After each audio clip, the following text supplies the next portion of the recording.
So thank you all for coming today. My name is Yosan Lim. I'm with the Justice Committee, an organization that has been working with Mohamed Spa's mother and family for many years. As you all know from the press advisory, we are about to go in, and the family and her attorneys are their attorneys are gonna meet with U.S. Attorney June Kim to hear a status update about the Mohamed Ba case that has been in the hands of the Southern District for many years now. We're just going to start with an opening prayer from some of the faith leaders who have been supporting Mrs. Ba and her family, and then we'll go in. There'll be a rally outside while we're in the meeting, and then we'll come out and let you know what happened.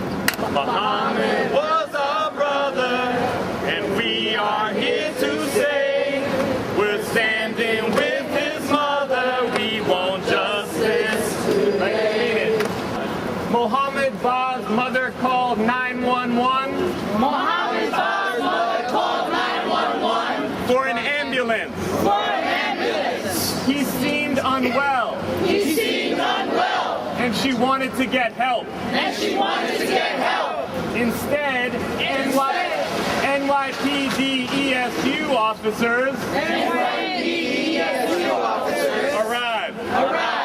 Fact number two. Fact number two. Mohamed Ba was in his home. Mohamed Ba was in his home. And was not committing any crime. And was not committing any crime. In fact, he never committed a crime in his life. He never committed a crime in his life. Fact number three. Fact number three. Even though the NYPD had determined Mohamed was not a threat. Lieutenant Michael Lecitra busted into the apartment in violation of NYPD protocol. Fact number four. The only discipline Lecitra received was a letter in his file. Suggesting he refamiliarize himself with protocol for dealing with people in emotional distress. Fact number five. After forcing their way to Mohamed's home, NYPD officers shot him 8 times. Fact number 6. The NYPD's account of the incident is inconsistent with the medical examiner's report. Evidence that Mohamed was on the ground when the fatal shot to his head was fired at close range. In other words, Mohamed was executed.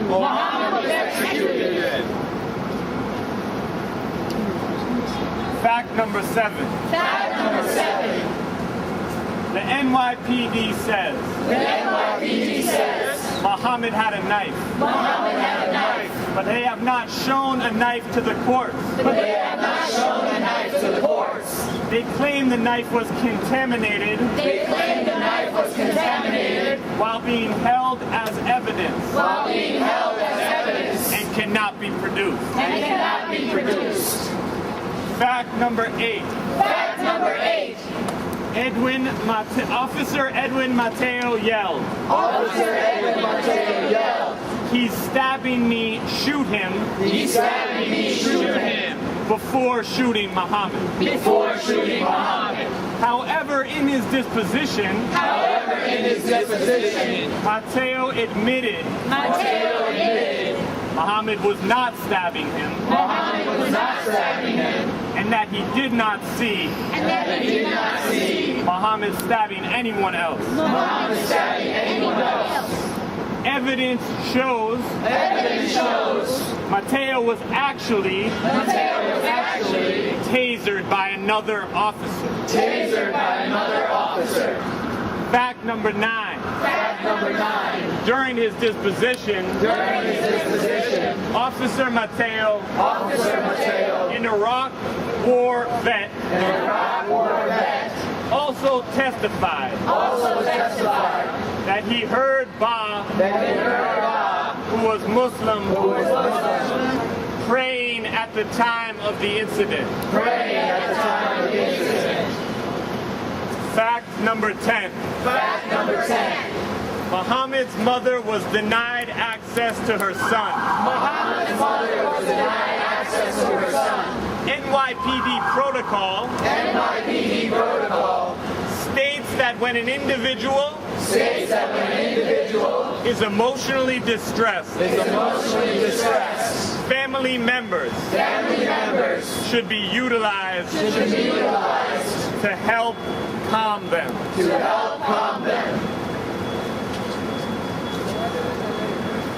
We are gathered here today for justice for Mohamed Ba. 5 years ago, a mother cried for help. She asked for help. Her child was not feeling well, and she called for help. Mohamed Ba was not in trouble. He was a student. He never committed any crime in his life. He was working hard and going to college at the same time. And his mother Mohamed Ba was the last one. Hawa Ba is my sister. Why the protocol was violated and she was not given the chance to talk to her child when they came? Why were they there in the first place? She was denied the care that she needed for her child, and they took away the life of her child. They stole the child from the mother, and now all she wants is the truth and justice. Why it takes 5 years for this to happen? We want today for the truth to come out. Finally, this beautiful, beautiful young man will receive justice, because it's unjust to kill innocent people. We know that because I know, you know, I'm the mother of Amadou Diallo. Almost 20 years ago, so many people have been victimized for no reason. We want justice for all the victims, and we want better policing, we want better changes. We don't want this to keep on going. We are tired. We need justice for all the victims. Today, we need justice for Mohamed Ba. Please do not let this mother heart be broken today. Please give her the chance to hear in the courthouse why they have to take Mohamed Ba's life. Please, we want them to do the right thing today. We are here to stand in support of Hawa Ba. It's about time. And we want justice for all the victims, as I said. We will be outside here in the heat and waiting for her to come out. Amen. We want the truth to come out. We want the right thing, the right decision to come out today. Thank you so much. Thank you.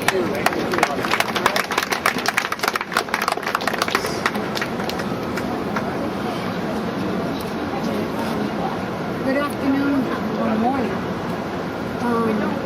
I just want to say that when they broke into this apartment, Mohamed's apartment, he didn't have a sign in the door. I'm mental. I have a problem. So I have a problem when they say that he had a problem, because he didn't have a problem. He was hurt, and his mother was going to take him to the hospital. That's right. So I have a problem with that. Yes. Then I have the problem with the police officers just knocking down the door, didn't give the mother the okay to talk with him, and then say that he launched at them when they were launching in the house at him. I have another problem when you call the police and they come like they're going to war. It's not that they called the ambulance, don't come in. I don't know why, because she called the ambulance. She didn't call the police. But she said it was the protocol that the police come first. another thing is that I have a problem with is that when they murdered somebody, right away they blame their training so they could get more money for their training. And there's no training. Look at all these cases of innocent people dying. The police are saying, well, we didn't get the CPR training. We didn't get the proper training. We didn't get, nobody told me about CPR. Nobody told me about not to pull the gun out. And they keep on lying and committing perjury, and these judges don't do nothing about it. That's right. So it comes from the top. We got a clean house in the top, and then we trickle down. Because when they see that we mean business, we're taking out all these officials that are not doing nothing. Like Trump says, he's going to clean the swamp. Well, the swamp is real dirty, and it has to be cleaned. That's Starting right. with the police department. Come on, preach it, sister. So, We got a let's swamp all right here in New together, York. Support Mrs. Barr and help her in everything she needs, and let's go clean the house. God bless you.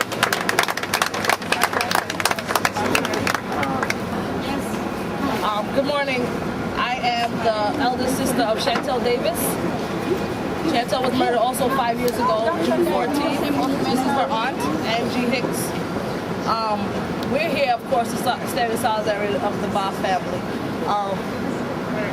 I know Ms. Barr for 5 years because as soon as this happened, of course, my family was in the midst of trying to get justice for Chantel, which that's a different situation. But even me, I didn't know. We never really actually talked about all the facts. And then today when I was reading some of these facts, I can't even imagine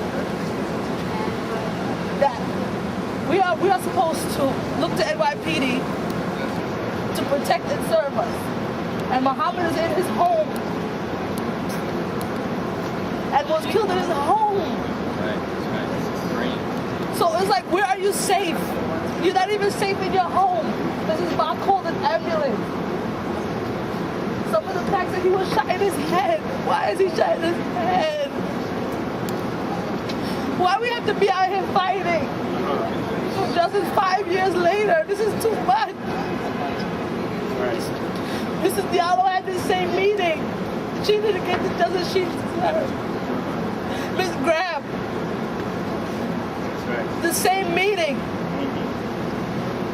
No one is held accountable, and our loved ones are dead.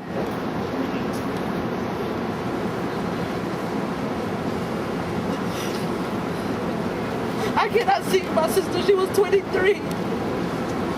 And sometimes just to get by, I listen to a voicemail that I have of her. Because she left me a message a week before she died. Because it was my daughter's birthday. So I listen to a message of her over and over again, because that's all I have. No one says sorry, no one says anything, and you have to be out here fighting. I don't believe in this system. I hate this shit.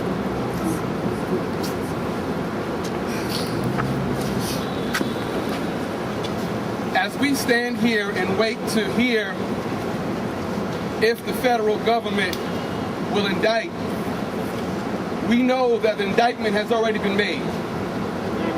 Waiting 5 years is an indictment on this system. Waiting 5 years is a conviction of this system. Having to stand and listen to these families express their experiences, their pain, is an indictment and a conviction. Come on, say that. On behalf of CPR, we are proud to stand with the families, to continue to stand with the families. But what's important is that we all recognize each of us individually, collectively, organizationally, institutionally has a role to play. That's right. That's right. If you belong to a faith-based institution, your faith-based leadership should not be quiet. That's right. If you belong to an educational institution, your school, university, college should not be quiet. That's right. The block that you live on, the building that you live in, you should not be quiet. That's right. Our lives are in jeopardy. We are here not because we want to be, but because we have to be. We are here because tomorrow it could be one of you. Tomorrow it could be one of our children. We are here out of necessity. That's right.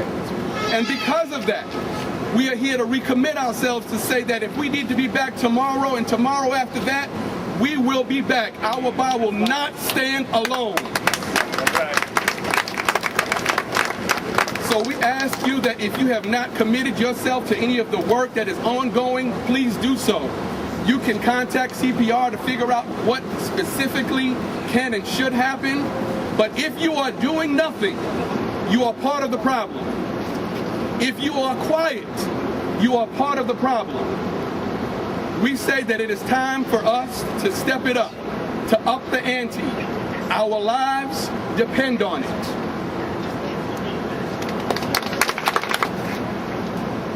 Good morning, ladies and gentlemen. My name is Joshua Lopez. I am the nephew of John Collado. My uncle was killed next month will be 6 years. And I'm here to support Hawa Ba and her family. And I'm also we're here asking the District Attorney June Kim, this is what we need for Mohamed Ba's family. We need justice. So the same way I fight for my uncle, I fight for every other families out here. And I thank you everybody for the support. Justice for Mohamed Ba.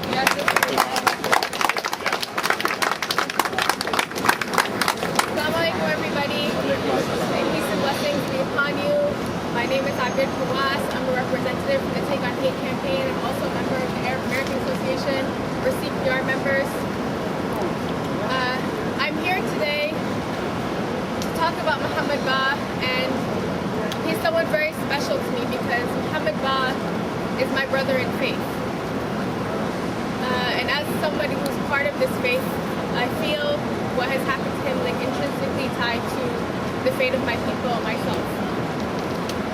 Last week, there were these horrendous events in Charlottesville. White supremacist rallies that took place there and have been continuing to take place around the nation, which sparked a conversation in our nation about racial justice and white supremacy. And we're living under an administration that tells us there's two sides to a story. But we all know that we know what the two sides are. There is the right side and the wrong side, That's right. They're not both right. And today we're here standing on the right side. We are asking for justice, because justice delayed is justice denied. That's right. And Mohamed Ba has been waiting 5 years for justice.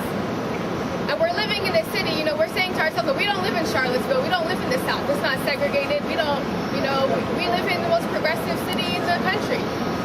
We live in a city where the mayor tells us that there isn't surveillance of Muslims, that the NYPD is doing their job, they're not stopping frisking people, they're doing great.